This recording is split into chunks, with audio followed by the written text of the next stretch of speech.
There lived a wealthy and well-respected woman named Amora Okafor. Amora had everything a person could dream of: luxurious homes, a big successful business, and a devoted, loving husband, Chinedu. However, there was one thing she could not possess: children. Despite years of trying, multiple treatments, and prayers to every deity in every religion, Amora remained infertile. Her heart ached for the child she could never have, and that strong desire began to consume her. One day, as Amora was driving through a less developed part of the city, she spotted something unusual: a small, crumbling orphanage home near a busy street. The children in the orphanage home looked malnourished, their eyes hollow from neglect. Among the children, one girl stood out.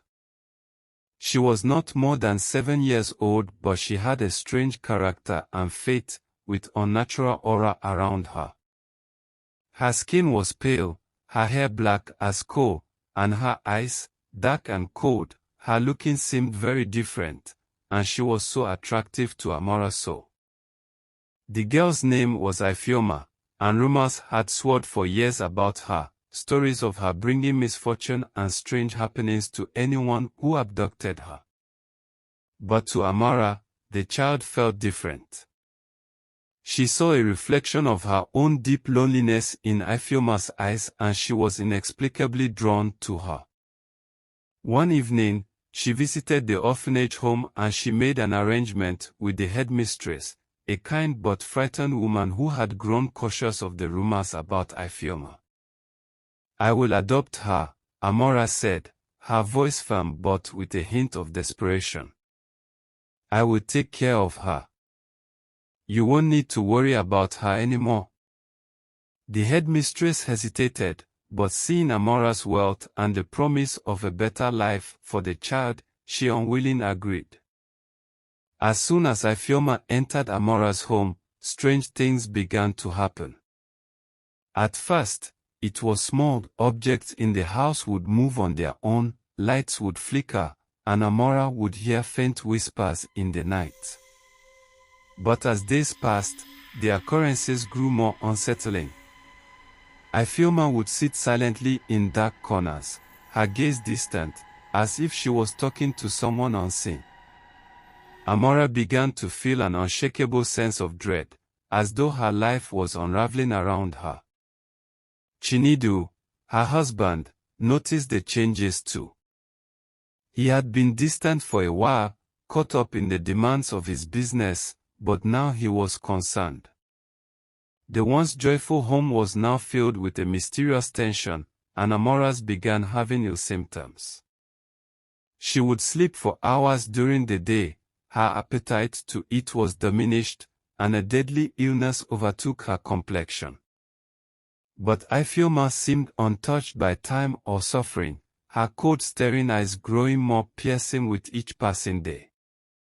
The cost, as it turned out, it was real. Ifeoma was no ordinary child, she was a vessel of misfortune, a cursed being who had been abandoned by her parents after bringing a series of tragedies to their lives. The child fed off the despair and negativity surrounding her, and with each passing day, she drained the life force from Amora. Amora's obsession with Ifeoma deepened, and soon, her marriage began to collapse. Chinedu, once a loving and caring, patient husband, became increasingly frustrated. He tried to confront Amora to let her know the mystery he saw in the little girl Ifeoma, but Amora was blind to see the changes in herself and her home. "Amora, you're changing," Chijioke said one evening, after he noticed the deep shadows under her eyes. "This isn't normal. You need help." But Amora, her mind was uncleared by the strange influence of Ifeoma, and she refused to listen to Chinedu. The more Chinedu tried to intervene, the more Amora pushed him away, believing that Ifeoma was the only one who truly understood her.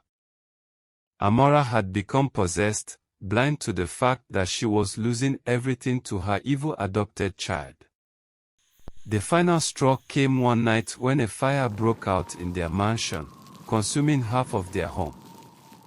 Miraculously, no one was seriously injured, but the fire destroyed a large portion of Amora's wealth and left her mentally and emotionally devastated. Amora looked at the choking ruins of her once perfect life and she realized that Ifeoma's presence had brought this disaster.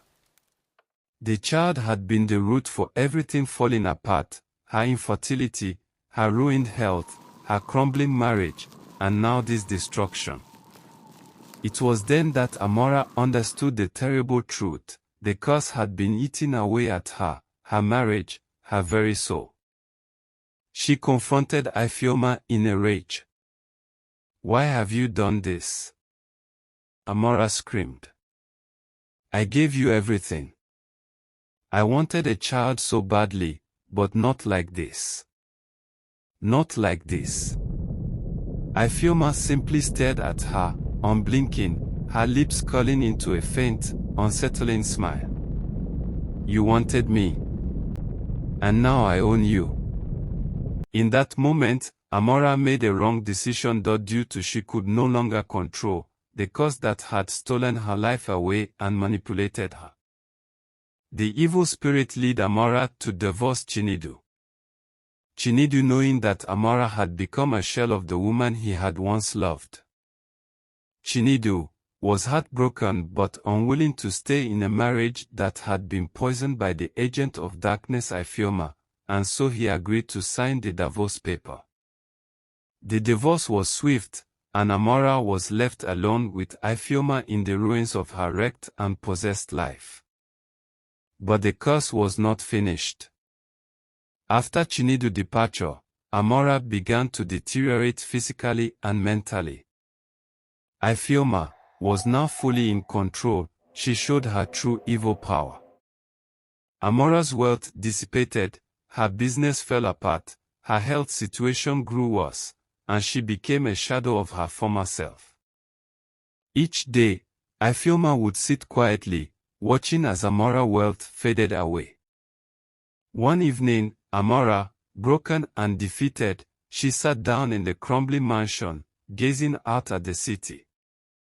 She thought of the life she had once had, the love and joy she had shared with Chinedu, and how it had all been stolen by a child who had never wanted her love, only her destruction. As Ifeoma watched from the shadows, Amora whispered a final, mournful prayer, hoping for a release from the curse the evil child had used in consuming and possessing her life. In the end, Amora's wealth was gone, her marriage was shattered, and her spirit had broken. The curse of the evil child had claimed her soul, leaving nothing for her but ashes in its wake. Amora Mansion, once now seen as a symbol of power and prosperity, it became a silent monument to the consequences of tampering with evil forces that's beyond understanding. And Ifeoma, the cursed child, was taken to different churches and places for deliverance, but all the effort was in vain, due to she was highly possessed by a demonic spirit. Amora regretted her actions for adopting a child that she didn't know would bring misery in her life.